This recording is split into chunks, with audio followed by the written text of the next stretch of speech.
Hi. Sorry about that. Welcome. Thanks everybody for coming. I'm gonna hopefully be interesting and colorful. So normally I skip past this slide, but after 2 years of doing nothing and hiding in the house from the plague, I figured I'd actually spend 60 seconds on it. So a lot of people put for their like getting to know you slide, like their resume, the place that they worked. And I thought, well, that's cool, but it doesn't say stuff. So I wanted to say something interesting in that, like, I've been doing this stuff for quite a long time. I'm like, I started my career in like 98, and I did the whole trajectory through like tech support, sysadmin, architecture, networking, all that fun stuff. And then in 2008, went full-time InfoSec. And at that time, I've been on both red teams and blue teams. I built and automated Twitter's anti-phishing program. I invented the shodan Safari. I have forgotten more ICS, SCADA, industrial power plant, hydrogen fuel cell crap on the internet than other researchers may ever present on. I've been finding this stuff for 10 years. I was a technical consultant for Watch Dogs 2 and season 4 of Mr. Robot. I was in a documentary called Fusion's Real Future, and I will tell you now, don't be in a documentary. Find me out there and I will rant and scream and wave my arms. I don't have time for that on stage now, but I TLDR, just run. It was fun, but run. In 2013, I went startup mode. That's where I met my co-founder. And then three years later, him and I founded Phobos Group, and we've been there doing nonsense ever since. And now we're trying to reinvent enumeration. So in 2000, who does this look familiar to anybody? Does anybody remember the company EI? Okay, I'm old, my God. This is 1%. This is a tool called Retina. Retina was a port scanner that existed, I want to say, before nmap. And I was using this in 2001 when I worked at WebSense. And in 2001, the way that we did enumeration, the way that we discovered stuff on the network was you scan the network and you find a bunch of open ports.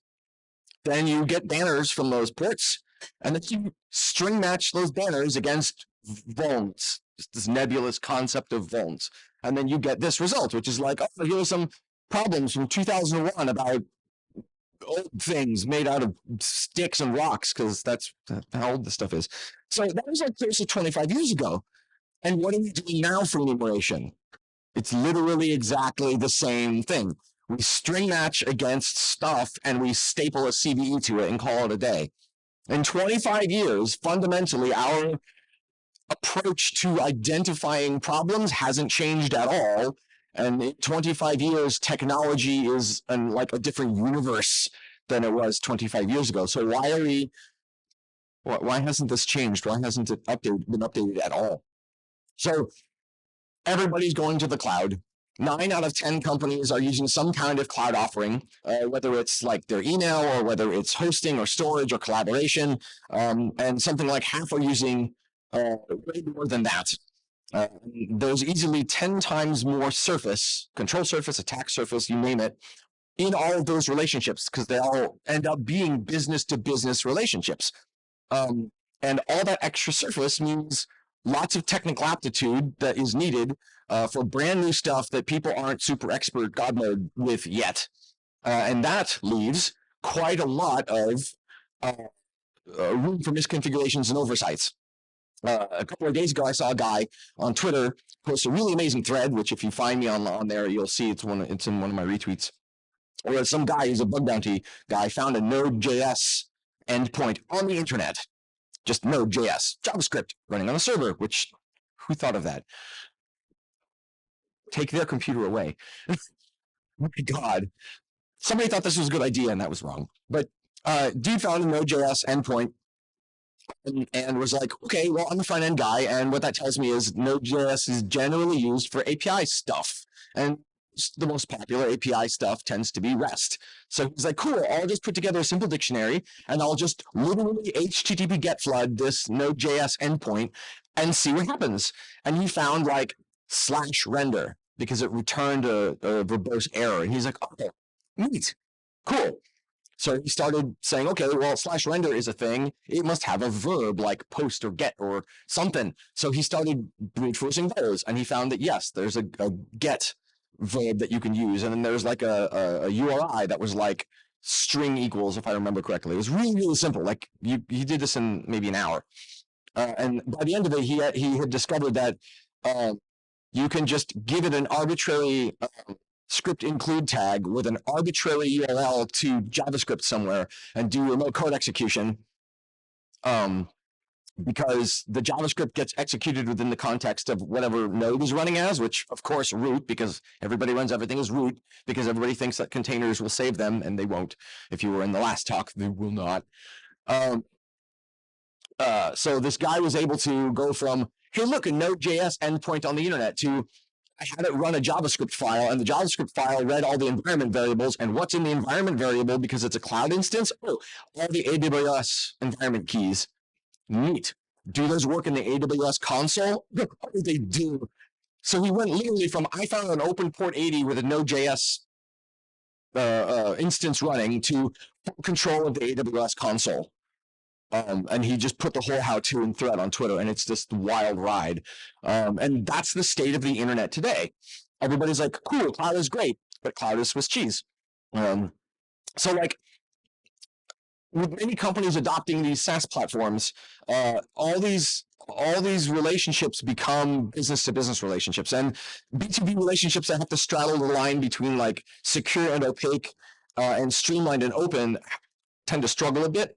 And the middle ground, in many cases, is what you'll find out kind of exposes a lot in terms of hinting. And you'll learn about what businesses use what and how those relationships function. And it turns out you can shim a lot of stuff in there. And we're going to get to that, and it's going to get colorful. And I encourage you to shout and throw things.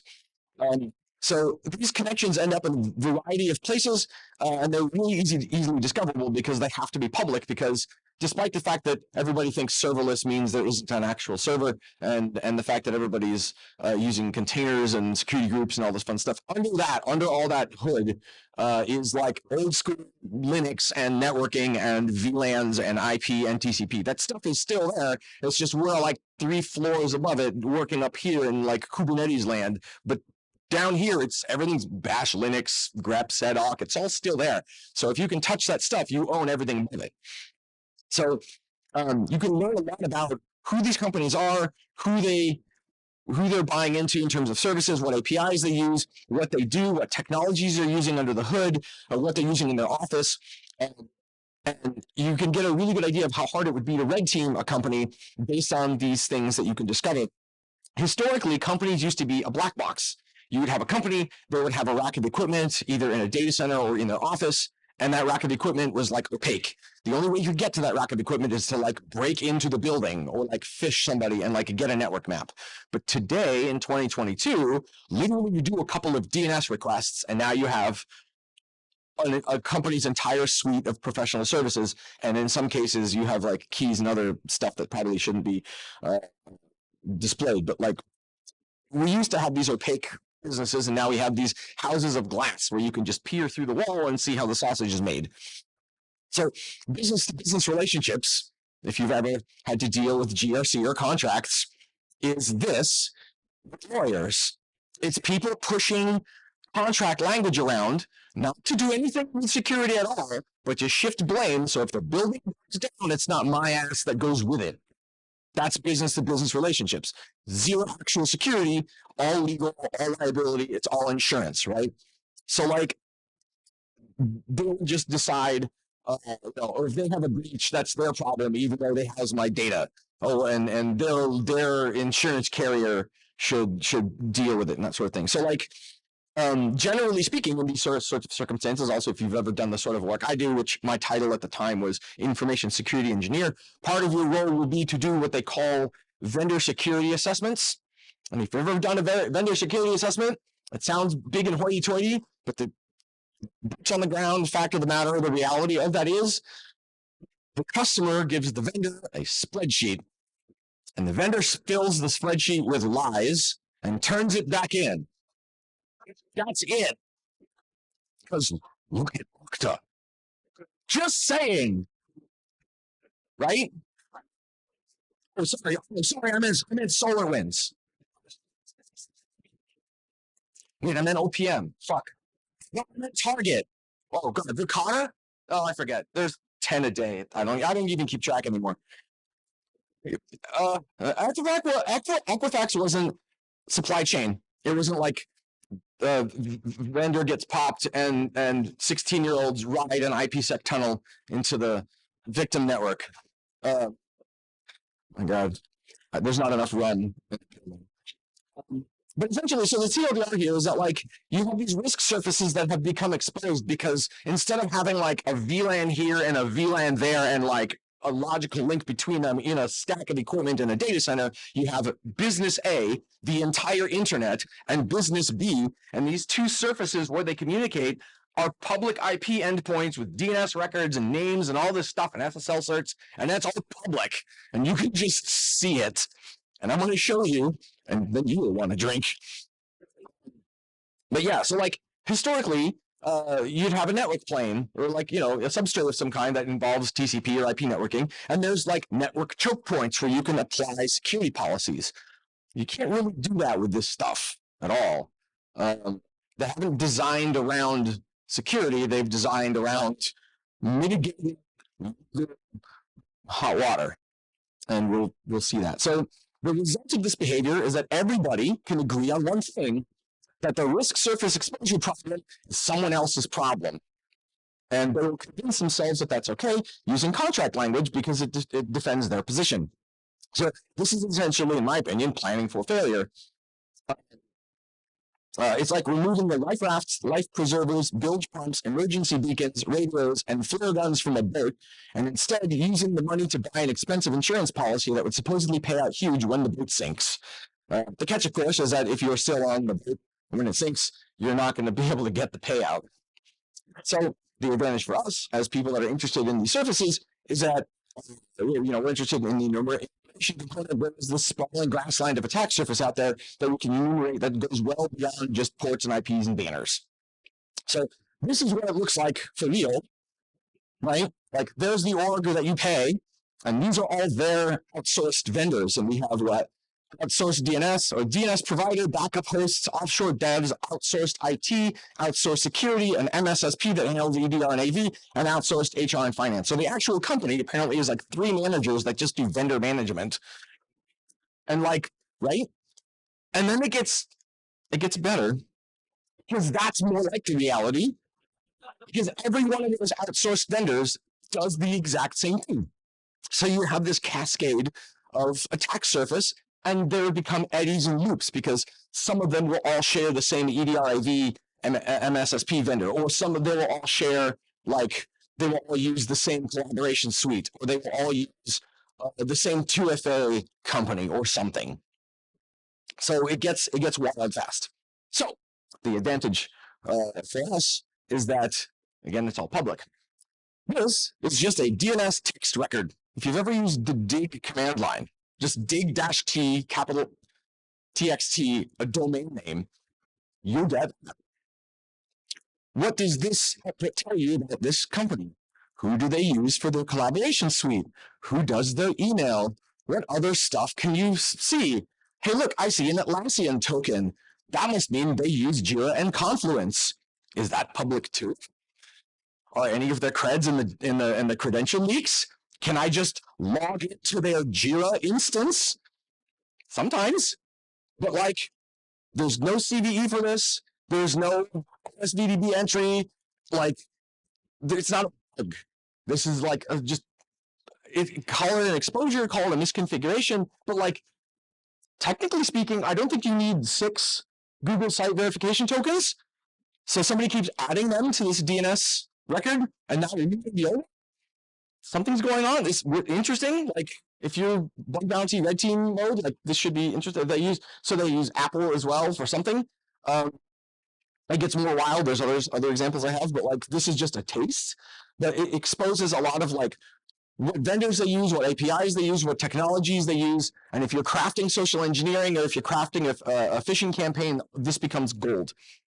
So just examining SSL certs, for example, who knew that RDP as a protocol is wrapped with SSL. If you telnet, or if you can actually, you can aim the OpenSSL command at an RDP port, and you can get a cert back and get cert information from a box that has RDP. And for anybody that's ever done PKI or dealt with SSL, if you have a box that is its own certificate authority and it signs a certificate, who is like the certificate authority in the cert when you get the text out of the cert? It's the fully qualified domain name of the box itself. And if the box itself is a domain joined Windows machine, then you learn the name of the box and the Active Directory domain it's attached to. And if that's public, like in Azure, for example, then you might be looking at a file server or an Active Directory box that's just on the internet directly. And now you know what the domain is. So now you can write environmentally keyed malware that will only fire in that domain because they have leaked the name of their domain to the internet. And in this case, we have our friends Verkada, where if you look at the SSL cert for their main domain, it exposes several other whole new domains, most of which I didn't know existed. So like now we're enumerating attack surface because we ran a single command in bash that tells us it shows us the text of an SSL cert. And then you do this for somebody like Sony Pictures, and it's like a block of text. It's like a book. So it gets pretty wild. But this is one way that we discover additional surface. Just looking at HTTP headers on their own, literally just curl. This top one came from marvel.com, and something that I hadn't seen in the past was this server nickname header. I don't know why that's there or what purpose that it serves, but now I know what the name of the box is behind all the load balancing and firewall equipment that hosts marvel.com, and it's Kamala Prod 01. That may not seem necessarily important, but if you're going to fish, I don't know, one of their SREs, that's a really handy thing to know, because now you have insider info that shouldn't be public. And then the next one, I think this was, is that Sony Pictures? Yeah, that's Sony Pictures. Hey, they still run Drupal. So, my God, Drupal. Look, I took the screenshot last night. Like, just saying. Right. Discovering two-factor authentication. If you're going to send phishing stuff into an org, and the org is protected with the two-factor authentication organization, you might want to, if you're going to craft a phish, or if you're going to expect resistance in that vein, it's good to know what you're up against. And to know what you're up against, again, curl is your friend. In the top example, we can see that logging into a mail server bumps you to 301, redirects you to AWS EC2 instance that is a Duo authentication login page. So now I know that org uses Duo. Cool. Now I know which phish to use. The one next is exactly the same thing, but it bumps you to Okta. Great. Like, again, there's no CVE for this. This isn't a bug. This is like by design. And you can enumerate like the security technologies that a company uses, and then you can do all sorts of interesting exploitation stuff. Like there's bugs with both of these that I can get into later, but I'm pushing time already. And then identifying cloud providers, that gets colorful fast. For example, we have curl again, which is another sort of, now we're stacking things twice deep. We can tell that's an AWS ELB, which means I know that that's the AWS. That must suggest that there's possibly EC2 instances or other things. So we go back to the guy with the Node.js story, where if I play my cards right, maybe I can get some environment variables out and go hog wild on their AWS console. And this next one is actually, if you literally just do DNS brute force on Outlook.com, it'll tell you all their customers, like all of them. There's like thousands of records of everyone using Outlook, and you can tell who's using Microsoft's MTA, like essentially the Proofpoint competitor, like who's using Outlook's mail protection service. And now you know how to craft your phish to get past that, because now you know who is the defender, right? You can do DNS shenaniganery, but the other direction. So instead of identifying what you're after from the position of somebody going after a company, you can say, well, I want to go the other way. I want to see who is using XYZ service provider, and that service provider, their way of managing their customers essentially is to create an A record or create a DNS entry for every one of their customers. So if you DNS brute force Jamf, you get all their customers. If you brute force ServiceNow, you get all their customers. So these 4 screenshots are Jamf, Cloud, Okta, and ServiceNow. And there's like between these, it's like almost 10,000 lines. That is just all the customers. So if you want to send a fish and you know that's technologies they're using, and you know that they're using PagerDuty or ServiceNow, that gives you a lot of intel to like get in sideways and pretend it to be somebody. So like there's meat there. And I think I'm probably pushing time at this point. But I will have Q&A outside, I guess. I'll make room for the next speaker. Thank you for sticking with me, and I can get into meat outside.